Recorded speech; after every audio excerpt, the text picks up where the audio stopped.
Bonsoir, bonjour à tous. Nous sommes réunis ici avec beaucoup de joie, avec une empreinte fraternelle très chaleureuse. Est-ce que quelqu'un qui a regardé le sujet d'aujourd'hui, est-ce que cette personne était touchée par la curiosité? Est-ce que la personne a réfléchi un peu? Le sujet d'aujourd'hui, c'est la défense. Mais c'est défendre de qui? De quoi? Est-ce que par hasard nous sommes si vulnérables? Est-ce que nous savons pas nous défendre nous-mêmes? Est-ce que nous sommes si fragiles? Défense spirituelle, c'est le sujet d'aujourd'hui. Et je voudrais vous rappeler ou parler de quelques films que nous avons déjà entendus, nous avons assistés. Pour ceux qui ont un peu plus d'expérience, il y a les films où il y a la cavalerie qui venait chercher les personnes en danger ou les pompiers qui venaient chercher aussi et secourir les personnes en danger. Au Brésil, il y a eu une série mexicaine qui a passé pendant des années et la personne posait la question, et maintenant, qui viendra nous secourir? Est-ce que par hasard, en quelque part, à l'intérieur de nous-mêmes, dans nos pensées, est-ce que nous attendons que quelqu'un vienne nous secourir?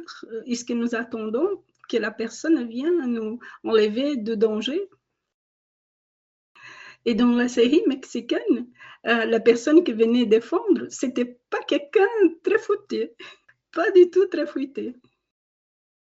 Est-ce que par hasard, nous rentrons dans une situation et nous attendons que quelqu'un vienne nous secourir, un être supérieur puisse venir et nous secourir? Nous allons penser ensemble sur ces questions-là de défense. Défense sur des attaques verbaux ou physiques.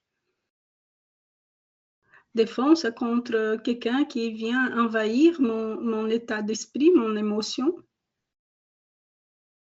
Est-ce que nous avons peur parce que nous sommes délicats et très sensibles d'être en échec? Nous allons réfléchir à comment nous pensons, comment nous soignons nous-mêmes. Par exemple, quand nous nous nourrissons bien, quand nous prenons un peu de soleil, vitamine D, c'est très important, quand nous faisons des exercices, quand nous nous reposons, quand nous avons des loisirs, quand nous partons un peu en loisirs. Est-ce que par hasard, avec tous ces actes, toutes ces façons de vivre, est-ce que nous ne devenons pas, on a l'immunité pour pouvoir vivre mieux? Est-ce que nous ne formons pas cette barrière? Si nous faisons cela pour améliorer notre immunité, pour améliorer notre défense immunitaire, est-ce que ce n'est pas la même chose par rapport à notre volonté, nos désirs? Est-ce que ce n'est pas la même chose aussi? Est-ce que par hasard, si nous réfléchissons, nous pouvons réfléchir ainsi? À chaque fois que nous prenons soin de nos désirs, de notre volonté, nous faisons aussi cette barrière immunitaire. Est-ce que peut-être c'est pas possible ça?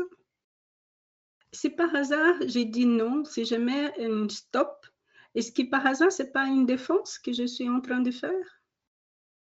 Est-ce que je me positionne ou est-ce que je me défends?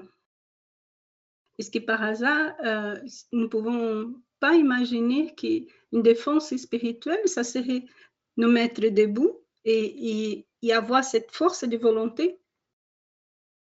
Il y a une histoire très ancienne, d'il y a à peu près 3500 ans en avant, d'un jeune adolescent de à peu près 15-16 ans qui a vu l'armée de son pays avoir peur d'un seul homme. Tous avaient peur d'un géant. Est-ce que par hasard, ils ne nourrissaient pas le géant avec leur peur? Les jeunes, en regardant tous, ils disaient, moi je n'ai pas peur. J'ai la force de la volonté et je vais aller là-bas et je vais gagner. Nous n'allons pas ici faire une réflexion par rapport au géant, mais le jeune qui s'appelait David, il était là-bas, il a vaincu. Est-ce que par hasard, la force de notre volonté, est-ce qu'elle ne serait pas notre défense, ainsi comme l'immunité contre les maladies? Parce que c'est par hasard, nous ne croyons pas en nous et nous nous croyons faibles, nous ne nous croyons pas capables, nous fortifions les autres et nous devenons vulnérables à la volonté des autres et de ces autres-là. En même temps, si nous nous sentons tristes, laissés au milieu du chemin, pas de protection, est-ce que par hasard, nous ne laissons pas la porte ouverte pour les autres? On n'est pas en train d'attendre que quelqu'un vienne nous chercher, nous secourir dans cet endroit-là? On va raconter une autre histoire bien petite que sûrement vous connaissez déjà. C'était une jeune fille, une adolescente d'à peu près 16 ans.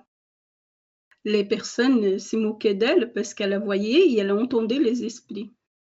Elle était considérée comme folle, une malade mentale. Mais elle savait qu'elle avait une tâche pour remettre la justice, pour rendre justice. Avec sa volonté, avec sa force de volonté, elle a été le leader de l'armée française et a libéré la France de l'armée anglaise. Elle était jeune, délicate, femme, vulnérable et sensible. Ainsi, la force de volonté, c'est une défense. La vérité, c'est une défense. Je suis qui je suis, faible ou fort, je suis comme ça. Je suis belle ou moche, grande, petite, avec des valeurs. Quelle est la vérité sur soi-même, sur vous-même? Ainsi, la vérité, c'est une grande défense. Comme nous avons parlé de Jeanne d'Arc, qui c'était l'adolescente de l'histoire, la justice est une défense. Ce qui est juste est juste. Justice, ça veut dire dans la même mesure. Si c'est bon pour moi, c'est bon aussi pour l'autre. Donc, justice, vérité et force de volonté, ce sont des défenses, ainsi comme des pensées élevées et nobles. Je viens de dire que si c'est bon pour moi, c'est nécessaire que ce soit bon pour l'autre aussi. Ainsi, d'une façon éthique, nous sommes tous égaux si nous pensons tous dans la même façon, en égalité. Et nous nous mettons en égalité. Cela, c'est une pensée fraternelle. Les pensées élevées et fraternelles, c'est une défense. Il y a encore une autre caractéristique, c'est la foi. Prier, ce n'est pas demander. Nous pouvons demander. Mais le moment de la prière, c'est un moment où nous nous mettons en contact avec ce qui est le divin en nous et Dieu. Et dans cette relation entre le divin par la prière, et nous pouvons partager les bons sentiments que nous avons avec les personnes et pour le monde entier, comme nous avons fait au début de la prélection avec la prière. C'est la prière et la foi, c'est la syntonie avec le bien. Et ainsi, quand nous prions, nous désirons et nous souhaitons le bien du monde, le bien pour les autres, le meilleur qu'il peut avoir pour l'autre.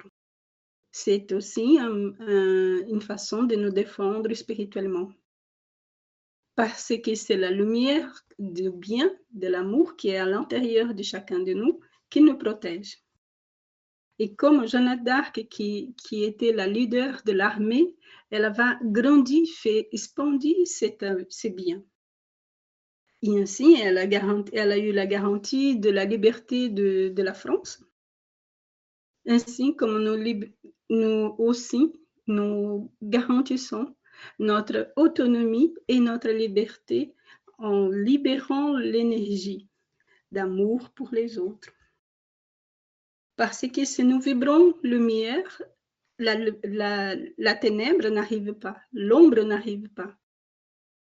Et comme Saint Paul a dit dans un des enseignements qui est dans la Bible, nous ne sommes pas en lutte contre les personnes, mais contre la noirceur, contre les ténèbres. La noirceur des manques de connaissances, de la douleur, de la misère humaine. Donc, aujourd'hui, la causerie sur la défense spirituelle, il y a eu comme base le Paul qui parle de l'armure de Dieu, la lettre romaine à son époque. La vérité, la justice et la foi, les pensées élevées et fraternelles, être sollicite à aider les gens, prier et être le mieux de nous-mêmes.